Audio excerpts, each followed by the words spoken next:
হাতে রাখে, তারপর তো তার জালের মধ্যে যা বের হয় বা তার ট্যাটাতে যা ধরে তুমিও তো দেখলে অবাক হয়ে যাবে। তার আগে তুমি যদি আল্লাহর ঘর মসজিদটিকে ভালোবাসো তাহলে ভিডিওতে একটা লাইক করে দাও। তারপর তো দেখো কাক্কুর জালে ছোট ছোট কোনো মাছ না, একবারে বড় একটা পাঙ্গাস মাছ ধরা পড়ে।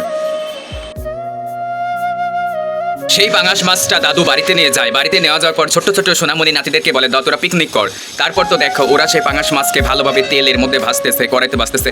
পিকনিক করার জন্য ওরা হচ্ছে চাউল ধোয়, মাছটা নেয়। ওরা দেখো এত ছোট ছোট মেয়ে, তারপরও কিন্তু ওরা মাছ কাটা শিখে গেছে। আর এখনও শহরে অনেক বড় বড় মেয়ে আছে মাছ কাটতে পারে না। তারপর ওরা মাছ কাটে, পেঁয়াজ কাঁচামরিচ এগুলো কেটে রাখে, ভালো করে চাউলগুলো ধৌত করে। ধৌত করার পর ওরা রান্না তুলে দেয় এবং সেখানে কিছুক্ষণ অপেক্ষা করে। এবং ওদের রান্নার রং দেখো কি সুন্দর, কি সুন্দর রান্নার রং, মনে হয় অনেক স্বাদ হবে। তারপর তো ওরা কি করে দেখো, গাড়ি ঘোড়া বা কোলাহল নেই। তারপর দেখো ওরা রান্না করতেছে 3-4 বান্ধবী মিলে। ওদের জীবনটা দেখো কত সুন্দর, মানে নিরিবিলি পরিবেশে পিকনিক করতেছে বান্ধবীরা। এরকম ছোটকালে কিন্তু সবাই পিকনিক করতো। তুমিও কি কোনোদিন করেছো? তুমি যদি পিকনিক করো কমেন্টে তোমার নাম লিখে দিয়ে যাবা। তো পিকনিক শেষে ওরা দেখো কি করে, তারপর পানি মেপে নেয়। পানি মেপে পরে ওরা হচ্ছে দেখো মানে হচ্ছে চুলার মাটির মধ্যে আগুন ধরিয়ে দেয়। আগুন ধরার পরে হচ্ছে সেখান বেলা অনেক বড় জাল ধরে 2 বান্ধবী থাকে, একজন মাছ ধয় এবং ওরা কিন্তু মাছও কাটে অনেক সুন্দর করে। তারপর ভাত হয়ে যায়। ভাত হয়ে যাওয়ার পরে আরেক বন্ধু মাছ কাটে। মাছ কাটার পরে টুকরো টুকরো খান্ডা করে। খান্ডা করার পর সেগুলো ভালো করে ধৌত করে যাতে কোনো আইস না থাকে।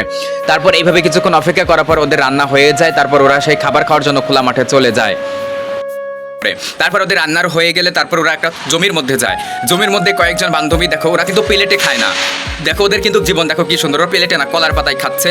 আর একজন বড় আপু, মানে ওদের থেকে একটু বড়, ওই আপু হচ্ছে ওদের খাবার বেড়ে দিচ্ছে। দেখো বড় বোনের ভালোবাসা কি, মানে নিজে খাচ্ছে না কিন্তু ছোট ছোট বোনদের খাওয়াইয়া দিচ্ছে।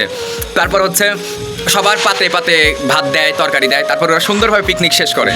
এবং দেখো ওদের পরিবেশটা কত মিল, আর আমাদের মধ্যে দেখো মিল নেই। ওরা বান্ধবীরা কত। তারপর দাদু বিকেলবেলা যায়, বিকেলবেলা একটা বাজারের মধ্যে যায়। বাজারে যাওয়ার পরে সেখানে দেখে চিংড়ি মাছ বিক্রি করতেছে। দেখো যমুনার একেবারে টাটকা নদীর চিংড়ি মাছ। এই চিংড়ি মাছগুলো কিন্তু মাত্র 200 টাকা কেজি বিক্রি হয়, 200 টাকায় 100 টাকা কেজি বিক্রি হয়। কিন্তু সেখানে কেনার মানুষই নেই, কারণ চরের মানুষ তো গরিব হয় অনেক। ওরা 100 টাকা কেজি চিংড়ি মাছ বিক্রি করে এবং সবাই কিনে। দেখো বাজারে যাচ্ছে। তারপর বাজারে শেষে দেখো হচ্ছে তারপরের দৃশ্য তো দেখো আরো সুন্দর, মানে আমাদের শহর অঞ্চলে কিন্তু নাপিতরা এসি রুমে মানে কত জায়গা চুল কাটে, আর ওদের দেখো চুল কাটতেছে হচ্ছে মানে হচ্ছে দাড়ি সেভ হচ্ছে বাজারের মধ্যে, মানে খোলা মাঠে একটা টুল নিয়ে, পিছনে একটা টুল বা ছোট্ট একটা। তারপরে মাছ ধরা শেষ হলে দাদু দেখো মানে হচ্ছে কত কষ্টের কাজ করে।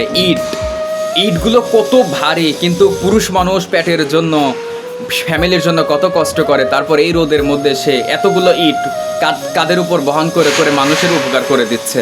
ওরা অনেক ভালো মানুষ হয়, চরের মানুষ। তারপর দেখো ওদের সাথে কি হচ্ছে।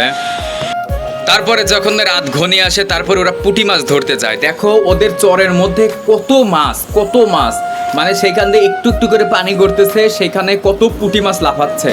মানে হয় 1 মিনিটে 5-7 কেজি পুঁটি মাছ ওরা পায়। খালি ওখানে একটু পানি দেয় আর দেখো পুঁটি মাছ লাফাচ্ছে। প্রায় 3-4 বাটি, 1 মিনিটের মধ্যে 3-4 বাটি পুঁটি মাছ পায়। এই পুঁটি মাছগুলো কিন্তু করে তেলে ভেজে খায় বা বাজারে 5 টাকা কেজি কিন্তু পুঁটি মাছ বিক্রি করে। আর এইটা তো হচ্ছে আমাদের মুসলমানের পবিত্র কাবা শরীফ। আল্লাহ যেন আমাদের সবাইকে এখানে আসার তৌফিক দেয়। যারা পবিত্র কাবা শরীফকে ভালোবাসো তাহলে ভিডিওতে লাইক এবং চ্যানেলটিকে সাবস্ক্রাইব করো। আর যারা কাবা শরীফকে ভালোবাসো না তারা লাইক করো না।